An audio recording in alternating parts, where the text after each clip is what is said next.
नमस्कार, मैं हूं विमल सिंह। उत्तराखंड में भू कानून के संशोधन को विधानसभा से पास कर दिया गया, लेकिन विधानसभा सत्र के दौरान मंत्री प्रेमचंद अग्रवाल द्वारा पहाड़ियों पर दिए गए बयान के बाद मचे बवाल से भू कानून पर चर्चा लगभग बंद हो गई है। मंत्री के बयान के बाद पूरे प्रदेश में लोगों में उबाल है और लोग अपनी अपनी प्रतिक्रिया व्यक्त कर रहे हैं। फिलहाल आज हम उत्तराखंड में जो भू कानून में बदलाव किए जा रहे हैं उन पर बात करेंगे। इतनी जद्दोजहद और संघर्षों के बाद हमें सरकार जिस भू कानून को लेकर के आई है वो एक फूस पटाखे से ज़्यादा कुछ नहीं है। अगर उसके प्रावधानों को देखेंगे तो उसमें ऐसा कोई भी खास नज़र नहीं आ रहा है जो उत्तराखंड में जमीनों की बंदरबांट पे रोक लगा सके। इस कानून में मुख्यतः जो प्रावधान किए जा रहे हैं उनमें सबसे पहला है, उत्तराखंड के 11 जिलों में कृषि और बागवानी के लिए कोई भी बाहरी व्यक्ति जमीन नहीं खरीद सकता। निकाय को छोड़ करके बाकी जगह पे 11 जिलों में बाहर का कोई भी व्यक्ति जीवन में एक बार मकान बनाने के लिए 250 वर्ग मीटर जमीन खरीद सकता है और जो जमीन वो खरीद रहा है उसके लिए उसे एक शपथ पत्र देना होगा कि जिससे वो उस जमीन का उपयोग सिर्फ उसी पर्पस के लिए करेगा जिसके लिए उसने वो जमीन खरीदी है। अगर उसका उल्लंघन होता है तो जमीन सरकार में निहित कर दी जाएगी। और जो निकाय क्षेत्र हैं उनमें जमीन कोई अगर खरीदता है तो उसमें भी भूमि का उपयोग निर्धारित भू उपयोग के अनुसार ही किया जाएगा।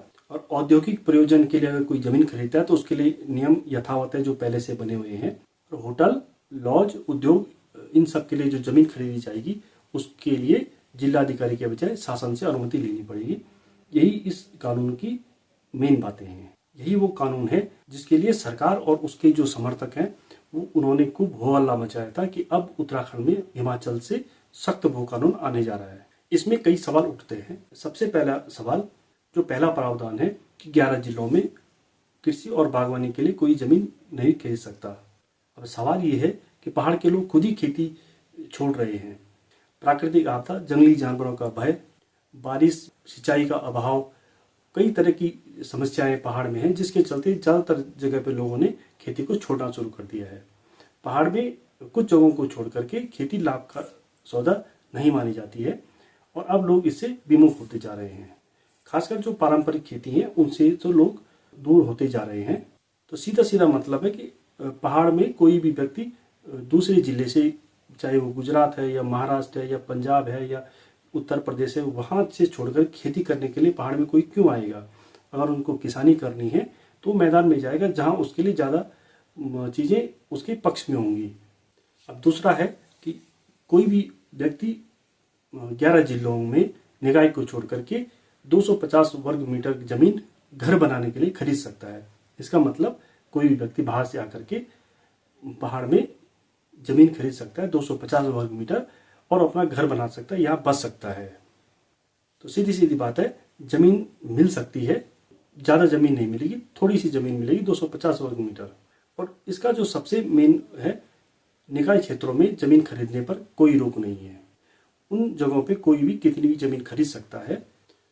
अब देखा जाए तो पहाड़ में ऐसा कौन सा निकाय है जो गांव से नहीं जुड़ा है या जिन निकायों में गांव के क्षेत्र शामिल नहीं है।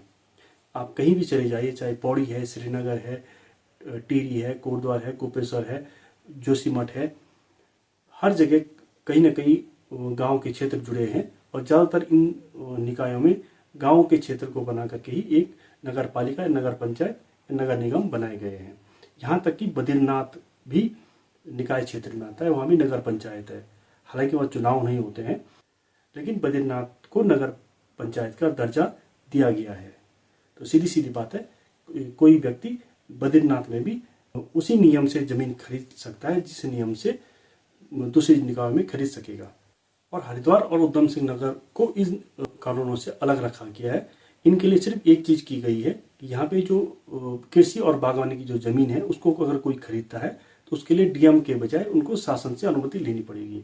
अब सीधा सीधा सवाल ये भी है कि जो हरिद्वार और उधम सिंह नगर में जब जमीन खरीदने की छूट दी गई है तो जाहिर सी बात है इन जिलों में एक तो जो यहाँ की डेमोग्राफी है उसके बदलने का खतरा बढ़ जाएगा, क्योंकि जिनको उत्तराखंड में बसना है तो वो हरिद्वार और उधम सिंह नगर को चुनेंगे क्योंकि वहाँ पर उनको जमीन खरीदने में आसानी होगी। कोई भी आकर के कुछ समय हरिद्वार में अपना एक मकान बनाएगा उसके बाद वो उत्तराखंड में कहीं भी जमीन खरीद सकता है, कहीं भी जमीन खरीदने के लिए पात्र हो जाएगा।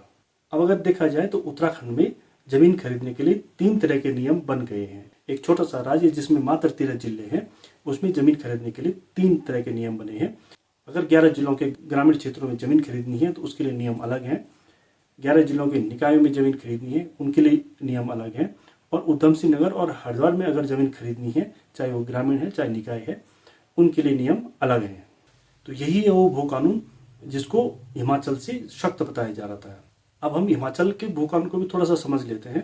हिमाचल में कितना सख्त भू कानून है और उत्तराखंड में जो सख्त भू कानून बन रहा है वो क्या है, वो हिमाचल के भू कानून के सामने कितना टिकता है। हिमाचल में जमीन खरीदने का टेनेंसी एक्ट लागू किया गया है। इसकी जो धारा 118 है वो जमीन खरीदने के प्रावधानों को बहुत सख्त बना देती है। इस धारा के तहत हिमाचल में कोई भी गैर हिमाचली व्यक्ति जमीन नहीं खरीद सकता है। और यदि कोई बाहर का व्यक्ति हिमाचल में जमीन खरीदना चाहता है तो उसको पहले सरकार को जमीन खरीदने का मकसद बताना होगा और सरकार को अगर उपयुक्त लगेगा तो अधिक से अधिक 500 वर्ग मीटर गैर कृषि जमीन खरीदने की अनुमति दे सकती है। लेकिन कृषि और जो बागवानी की जमीन है उसको बाहर का कोई व्यक्ति नहीं खरीद सकता है। यहाँ तक कि अगर हिमाचल का कोई व्यक्ति है और वो कृषक नहीं है तो वो भी वहाँ की कृषि और बागवानी की जमीन को नहीं खरीद सकता है। इतने सख्त नियम वहाँ पे हैं, खासकर कृषि की जमीन को लेकर के। सीधी सी बात है, वहाँ पे अगर आपको जमीन खरीदनी है तो आपको हिमाचल के व्यक्ति होना बहुत जरूरी है और कृषि जमीन खरीदनी है तो आपको हिमाचल का ही कृषक होना बहुत जरूरी है। यहाँ तक कि वहाँ के जो किसान हैं वो अपनी जमीन किसी गैर हिमाचली को या गैर कृषक को दान नहीं कर सकते, उसके नाम पे अपनी वसीयत नहीं कर सकते हैं। किसी भी तरह से वहाँ की जो कृषि भूमि है वो गैर कृषक के पास जा ही नहीं सकती है। तो इससे हम उत्तराखंड के भू कानून की तुलना कर सकते हैं कि उत्तराखंड में किस तरह का भू कानून लागू किया जा रहा है, हिमाचल में किस तरह का भू कानून लागू है। अब इसमें एक सबसे बड़ा सवाल ये भी आता है कि उत्तराखंड में जब जो भू कानून लागू हो रहा है तो कौन उत्तराखंड का व्यक्ति माना जाएगा।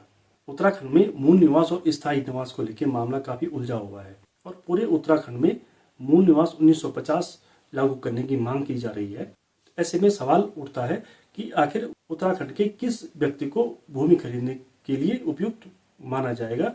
वो व्यक्ति जो यहाँ का निवासी है, यहीं की पैतृक संपत्ति है, या फिर जो यहाँ आकर के जिसने स्थायी निवास प्रमाण पत्र बना लिया वो भी उत्तराखंड का नागरिक माना जाएगा। क्योंकि कोई भी व्यक्ति आसानी से यहाँ पे स्थायी निवास प्रमाण पत्र बना लेता है। स्थायी निवास प्रमाण पत्र बनाने के लिए ज्यादा दस्तावेजों की भी जरूरत नहीं पड़ती है। उत्तराखंड में कुछ साल रहने के प्रमाण देने पड़ते हैं और उसमें स्थायी निवास प्रमाण पत्र बन जाता है। और इस तरह के कई लोगों ने प्रमाण पत्र बना भी दिए हैं। कोई पढ़ाई के लिए, कोई रोजगार के लिए, कोई कारोबार के लिए यहाँ आया और वो भी यहीं बस गए और यहीं की उन्होंने स्थायी निवास प्रमाण पत्र बना दिया। और फिर भू माफियाओं के लिए स्थायी निवास प्रमाण पत्र बनाना कोई बहुत कठिन काम नहीं है कि वो फर्जी तरीके से भी इस तरह के प्रमाण पत्र बना सकते हैं और फिर यहाँ पे जमीन खरीद सकते हैं। इसलिए बेहतर होता कि सरकार अगर पहले मूल निवास का मुद्दा सुलझाती, मूल निवास को लेकर कानून लेके आती और उसके बाद भू कानून को लेके आती तो इसमें काफी चीजें क्लियर हो जाती। तो यही है वो भू कानून जिसको लेकर के धामी सरकार खूब ढोल पीट रही थी कि वो उत्तराखंड में सख्त भू कानून लेकर के आ गए हैं। ये कितना सख्त है ये तो हमने देख ही लिया है और इसका लाभ जनता को कितना मिलेगा ये आने वाला वक्त बताएगा। तो आज के वीडियो में इतना ही। वीडियो को लाइक कीजिए, चैनल को सब्सक्राइब कीजिए। नमस्कार।